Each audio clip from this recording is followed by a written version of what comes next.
Nick Wells has found his passion as a successful gym manager and CrossFit instructor in Colorado Springs. Yet just a few years ago, at age 28, it seemed his future was over. I had a 60-year prison sentence. I was never getting out. I had determined either I was going to take my own life or I was going to die by suicide by cop. Nick had always been a good kid. Many of his friends he knew from church.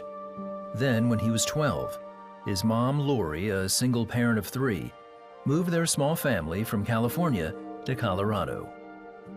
Kind of a culture shock. I didn't fit in. The rejection set in, and I was like, well, I'm going to fit in somewhere. And unfortunately, the people that I fit in with were the ones that were, drinking and going out and sneaking out. I felt like wanted by that group. Lori knew there was something wrong. I felt like I had made the hugest mistake moving here, because I left our support system. I always prayed for safety, that the Lord would put a hedge of protection around him. At 14, Nick tried meth for the first time. He was immediately hooked.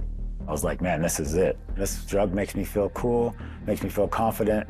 And so I really started focusing on what can I do to get money for that. So Nick began stealing and spent his high school years in and out of juvenile detention. I could feel the sense of right and wrong, but there was no driving force behind me like, hey, you should stop. What I wanted, getting these drugs, was more important. It was horrifying. Every time I'd see a police car or an ambulance, I would be sure that somebody had shot Nick. And so it was really hard to live like that. I was asking the Lord to please change the situation, take hold of Nick, and give me back my Nick. After high school, Nick continued to rack up felony charges. Then in 2006, when he was 26, he was ordered to a military-style boot camp. The discipline and structure helped Nick get his life on track. So when he got out, he went to enlist. But with so many convictions, Nick was rejected. I was like, man, I'm such a dirtbag. I can't even go and die for my country. I was like, well, people occupy hell, and I guess I'm gonna be one of those people. Nick went right back to his old lifestyle. There was not a day that I didn't do 4 or 5 different burglaries or motor vehicle thefts. I was like, man, you just need to change. And I'd have these conversations, inner dialogues. And then I'd start to come down from the drugs, and I'm like, man, I need the drugs, And so it was a constant battle. I would feel just torn. His mom continued to pray. Whatever it takes, Lord. I need you to do whatever it takes to get Nick back to you.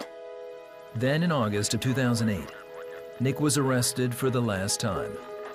By then, he'd racked up nearly 200 counts of burglary and larceny charges. Yet one crime stood out in his mind. He'd stolen a purse from a woman that reminded him of his grandmother. They actually call her as a witness in my trial, and I'm sitting there looking at her, and I just want to apologize. That's kind of like this epiphany moment in my life. It broke me. That's not who I am. That's not who I want to be. And so I made a commitment to myself. I was like, this just ends today. I'm never going to be the dude that steals grandma's purse. Locked up with no access to drugs, Nick turned to food for comfort.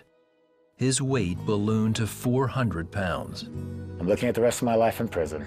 I'm broken at the very rock bottom, and there's no other way up. And then I just feel like there's God, and he's telling me there is a way, and you're gonna be fine, And I'm like, let's go. Well, if anybody needs a road to redemption, it's me.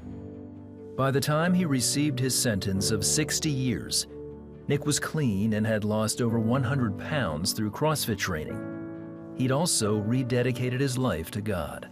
I just started trusting him. I knew that the Lord was protecting me. I knew that he was with me. I just started reading and then praying and just thinking to myself, you can do this, and the only way you're gonna do it is with God's help. Every decision I make in my life, does it align with my faith, first and foremost? Would my family approve? And it doesn't align with my fitness. And if it doesn't meet all those 3 criteria in that order, no matter what, then I just don't do it. Nick became a certified CrossFit instructor and helped start a nonprofit for fellow inmates called Redemption Road Fitness Foundation. In partnership with CrossFit, they became the first CrossFit affiliate inside a prison. 100% of inmates participating in the program have been reformed. My goal is to stop recidivism, to stop that never-ending cycle of going back to prison. Through mentorship, accountability, and community, we can do just that. Through the program, Nick met a lawyer who pursued clemency for him. And on May 10, 2022, he was released after serving 14 years. I was just overwhelmed with joy. You know, thankfulness, gratitude, joy. It was just a celebration. It was wonderful. Since that time, Redemption Road has expanded to 13 of the 18 prisons in Colorado. When he's not busy working and managing over 100 volunteers, Nick enjoys spending time with his mom and mentoring others. It's never too late. You're never too far gone. You're never not wanted by God. It's never too late to make the right decisions because He's there. All you gotta do is ask.